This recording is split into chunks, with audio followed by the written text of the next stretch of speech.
Hi, welcome to Raised Sensation. I'm your host, Dan, and today I'm going to be talking about what psychotronic means to me.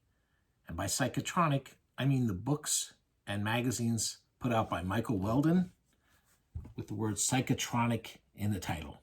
In this case, this is the first of his books, the Psychotronic Encyclopedia of Film. And these books were kind of important to me because he created an umbrella definition, or not definition, a way of gathering all these different types of films together that I was interested in, and apparently a lot of people were interested in, and pulling all these genres together into one place. A lot of fanzines or a lot of books at the time were basically about one genre or one director or one this. They didn't cover a lot of different ground, which is fine. I like those types of books, but this was a good way, and this was a good book to point to people, when they say, like, what do you mean, what kind of films are you interested in, because it's all over the place. This was a good place to point, and it was, easy to find. Ballantine put it out, so it was everywhere. I lost several copies, letting people borrow it and then never getting it back. It was always like, oh, no, I think I did return that to you. So I've gone through quite a few copies in my time. He then had a second one come out, the Psychotronic Encyclopedia of Video. And I don't have a copy of that handy. I do own two different copies. I have the American version, and one time when I was in New York, I visited the Strand bookstore, and they had a huge stack of the British edition with a different cover. And I don't think there was any other difference, but they had it at a sale price, so I picked up another copy. So I've got two copies around it. Fortunately, I don't have it here. And we've got the Psychotronic Video Magazine. So, this ran for many years, and I'm going to look through just a little bit of them. It's going to be a quick breeze through, and I'm going to talk a little bit about what was in them and why I love to still, to this day, wander through them. Okay, so I am only going to flip through like one or two pages of this, and then I'm only going to take a moment to note one thing in these first 20 issues of the Psychotronic magazine. So this is going to be short, but hopefully I'm going to be able to point out some things that are really a lot of fun. Okay? So do you need to have this book in your collection if you don't already? Maybe not. I mean, you can certainly find all the information online at this point. It's a touch of a hat. And the reviews are very short, kind of punchy. They don't even really very often say whether or not he thinks the movie is worth watching. It was really just a guide so you had an idea about what titles you might want to look for. And this was pretty cool back in the pre-internet days. This was a great film reference book because of that. And it certainly, this particular one is not my copy. This is a used copy that I had to pick up. Like I said, I went through several. Whoever owned this before has little check marks that I imagine are the ones that they saw. They went looking through. They saw the bees. And so they didn't make their way through too many of them by the time I got hold of this book. I had seen a lot of these when I got the book, and some of the movies were ones that I knew I didn't want to see. I wasn't going to bother seeing, but there were a lot of things in here where I'd go like, oh, that's the movie, or I had a half memory of reading about something somewhere, and then I forget what it was, what the movie had, that plot or whatever. And this was a great thing to just flip through and go like, oh yeah. So this was really a great reference tool that probably we don't need now in this age, but it's still fun to flip through. And occasionally there's I made a note here of this one. He wrote this review of Guyana, tragedy, the story of Jim Jones. He writes, originally a 4-hour, 2-part epic, this version of the 78 Kool-Aid Drinking Festival won Emmys. The ads asked, why would 913 people put their lives in his hands? Why? What I want to know is, why would millions of people spend 2 nights glued to their TV sets to watch mass suicide? I mean, I think it's a case of the pot calling the kettle black, because some of the things he does like, and he gives a nice, good reviews to Guyana Cult of the Damned, the ultimate laughable exploitation film. I mean, that might be the difference, is the ham-handedness of the cheapy drive-in movie makes it more palatable than this TV version, I guess. Oh, and there's Grizzly. I remember seeing Grizzly at the theater. It was a Jaws ripoff, but because I lived in rural Pennsylvania, it was much more likely that a bear would get me than a shark would get me. So this had a little bit of an impact when I was a kid, but watching it now, it's still fun. It's a fun movie. Great. I drink your blood. I eat your skin. That's great. So alphabetical, just a guide. Not a lot of pictures, which is fine. When they do have pictures, they're few and far between, and I wonder why they picked certain ones. This is the first place that I read about Arch Hall Jr.'s The Sadist. I knew him from Eog, but I hadn't heard of this movie, and then I had to look for this, and I think I didn't actually see it until Rhino Video put it out. Or at least I remember having the Rhino Video. Maybe I saw it before that, but that's, So anyway, a great reference tool at the time. So now I have, this is the second issue of the Psychotronic, and I actually have one copy of every issue kept pristine. Why? Because I might need them someday. And I definitely have issue 1 around because I had pulled it out a couple days ago when I was thinking of this during this video, and now I misplaced it. But I'm not worried about it. It's here somewhere. So let's just flip through. Like I said, I've picked one thing to talk about in each issue. This is number 3. And local fanzine editor Charles Kilgore, with Michael Weldon assisting, have put together a history of Mondo movies.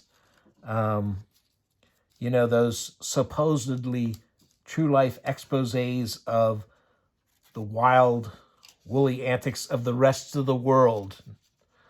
Very, very seldom is it the U.S. It's always in some far-off country.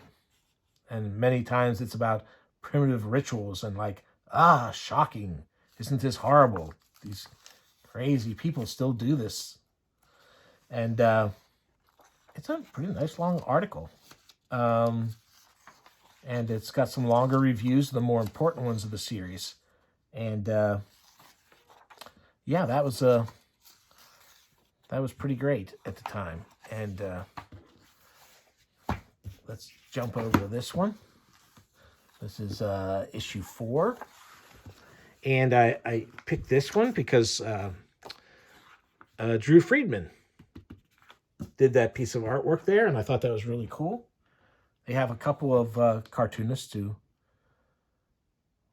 went on to fame and fortune, or they were kind of popular at the time, but not as popular as they became. But nice work there. And then this epic 2-part David Carradine interview, which we'll talk about in another issue or two.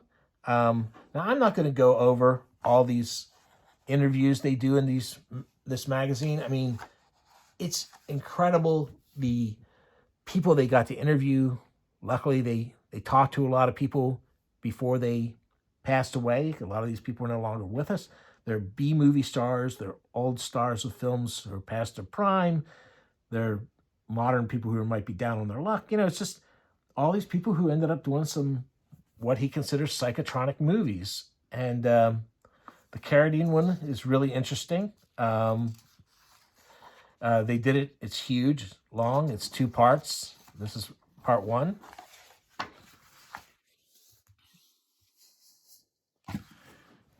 Here you can see that this is got part 2 in it. It's called After Kung Fu. And then they write about Karloff and the films he made down in Mexico at the end of his life. But the real big thing in this is, now I had read reviews of some of the Coffin Joe things, but I had never read a real article about him. And so, like, this is the first time I saw an article about Coffin Joe. And that was really interesting. And that's the kind of thing that kept me coming back for more from the good old Psychotronic magazine. And now here's this one. Again, I don't want to talk too much about, because there's like 3 and 4 great interviews per issue. So I don't want to talk a lot about the different people, but Timothy Carey, Susan Tyrrell, great photo. So yeah, so lots of great interviews. And this was one of the few places you could see them at the time. You could read these kind of things. And here's a article in this issue on Stephen C. I think it's pronounced Apostoloff. And he was made girly flicks. And they after this article, I have since they did a documentary about him called Dad Made Dirty Movies, and then there was a book with the same title, and a really interesting guy. And he's most famous for Orgy of the Dead, which was written by Ed Wood, but all his movies are really weird. There we go. And so after, in the interview with David Carradine, he says some really nasty things about the director of Death Sport. And so the director of Death Sport writes this long letter saying, David Carradine's a liar, and it was so horrible to work with him on the movie Death Sport. I never directed another movie. But you see here, it's 2.5 pages long, his letter talking about the experience working with David Carradine on that film.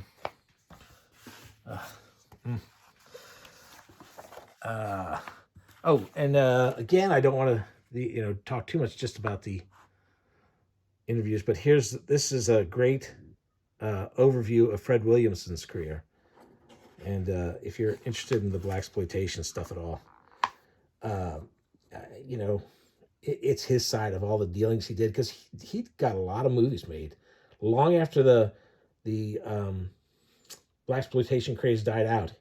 He was still able to make movies. Now, they did not get released, in blockbuster format or anything. I mean, and most of them ended up going to cable or video in the end. But he was getting stuff done.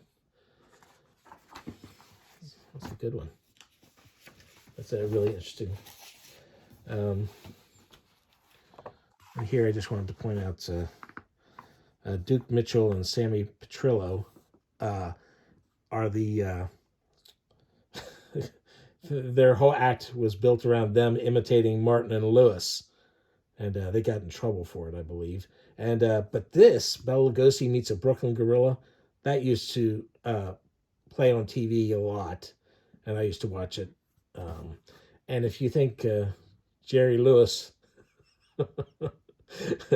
if his mugging is insufferable to you, you'll really hate this guy. Let's keep going. So this was a great article. This is I meant to be giving you these. This is number 12. I'll tell you what issues we were looking at, because I miss an issue here and there. It's a history, a brief, incomplete chronology of mostly horror movie fanzines, prozines, books, and some other possibly relevant information going back 40 years. So, it's covering things like Famous Monsters, the French magazine that was I don't know, I'm not even going to say that. Castle of Frankenstein. And, it's a great look. And when this came out, I went back and tried to find some of these books, and I was able to find some. This book, Sadism in the Movies, that was a real collector's item for people, because there were a lot of people who were kind of into bondage and stuff, and so this movie book was a real collector's item. So I saw it at some store, but they wanted $40 for it at the time, which was a little rich for my blood. I'm sure it's going for hundreds now. There's his own Psychotronic video, the little sheet he used to hand out in New York. Monster Times. So, real interesting article there. Okay, here's issue 14. And I highlighted this article on spook shows. It's something that hadn't been written about much at the time. Although I later got a really good book on the subject. I think that came after this article. I definitely didn't get the book till after the article, but this is where they would take somebody would get the rights to some cheap, not very good horror movies usually, and they would show a movie, but they'd also have some live stage show, like, some kind of entertainment. And at some point, people with monster masks on would run down into the aisles and scare the audience of little kids. And the reason I like this so much is because a friend of mine, his parents took us and dropped us off, and we saw this movie, and they did the little stage show and stuff. And then suddenly guys in monster masks would run through the aisles and they grab you, kind of like the clowns at a circus, where, probably why people don't like clowns either. But anyway, this is the first thing I really read about the behind the scenes of these things, and it was pretty cool.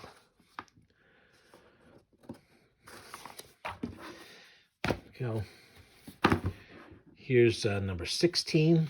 I'm missing a couple of issues here and there, but don't worry about me, folks, because I definitely have them.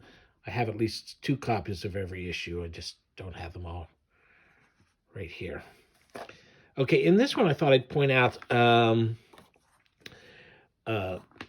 there's the Dan Klaus record review comic. Since I was mentioning cartoonists earlier, like Dave Friedman. So there's that.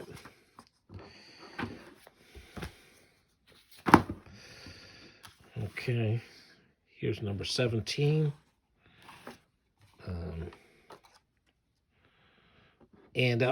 Here's one thing I was going to point out. This is something that he always did in his issues. Whenever he was doing, Mike Weldon did almost every one of these movie reviews, video reviews, and what he would do was, like, see how it says UK there and then there's 2 films from the UK together. Then he put recent, and he just had some random recent videos that he had together there. Then on this next page, it says UK adult, and they have 3 adult videos from the United Kingdom there. Then Sweden, 2 there. Canada, there's a couple of movies there. And then there's another grab bag of still more recent. And, here's one, South Africa. So they have 2 movies. France, comps, which are actually, I think, they're anthology movies. So I guess that's what he means by that. Sequels nobody wanted. And shorts and documentaries.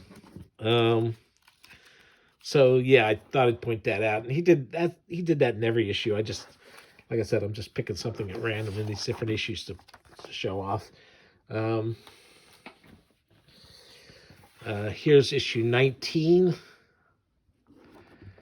And I thought I'd point out here that this article on Al Adamson, and just because I just recently watched the originally unreleased movie he did called Carnival Magic, which is one of the most harebrained films, and it really gives you a look into Al's psyche, I believe.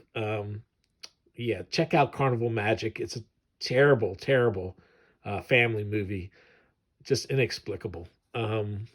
And you should definitely check that out. Al Adamson, unfortunately, was murdered. So, but I can still make fun of his movies. I mean, if you've ever seen Dracula vs. Frankenstein, so there's that. Oh, and I have 2 copies of number 19 right side by side. So I thought I'd point out something else in this issue.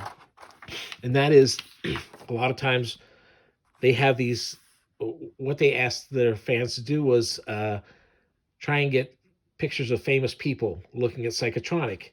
And on the contains page of this one, Rudy Ray Moore, a big favorite here at my household. Excellent. It looks like he's really enjoying that issue of Psychotronic.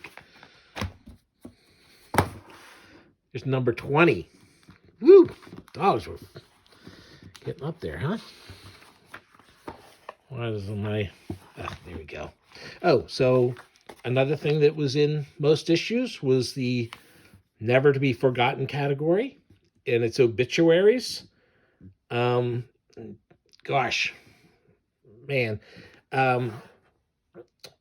In those pre-internet days, and I didn't get on the internet until later than a lot of people, so for me especially, maybe more so than some of you, this would be where I found out about some of my favorite character actors or directors of B movies had passed. And oftentimes this would be long after they had passed away. So this was a really sad bit of the magazine, but it was still, it's the kind of stuff you want to know. So there it is. Here's issue number 21. And I thought I'd point out here, these magazines are full of ads for, of course, video companies, some of which were really important to a lot of people. And Something Weird Video, if you don't know much about them, well, they were a really important company releasing videos of forgotten films, really. Just a tremendous thing. Please, if you don't know about Something Weird Video, check them out.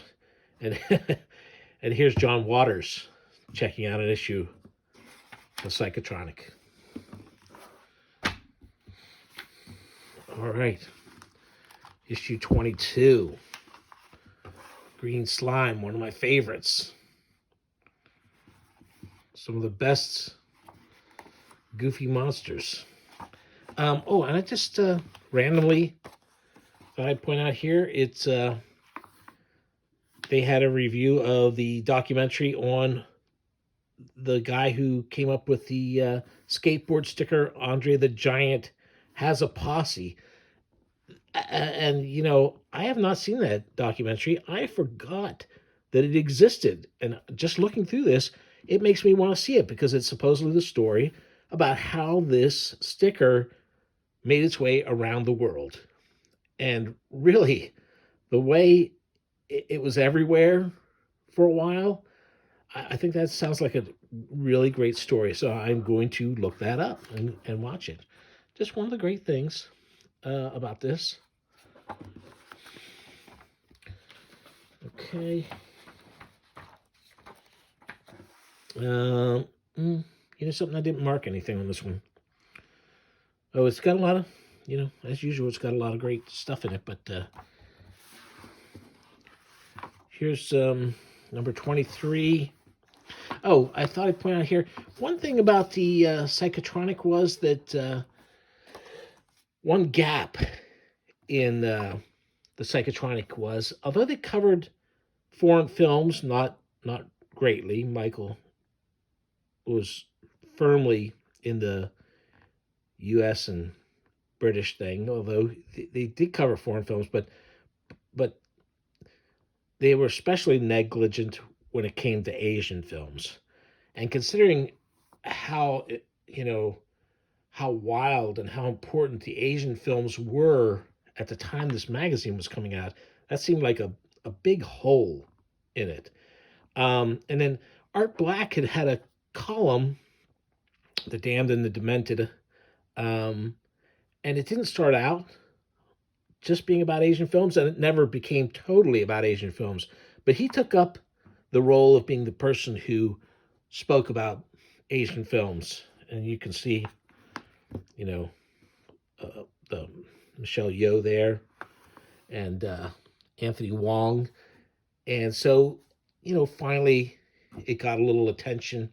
Now, you know, I was living in DC at the time, so, you know, Asian films played in some theaters there, and the bootlegs were all over Chinatown at the time.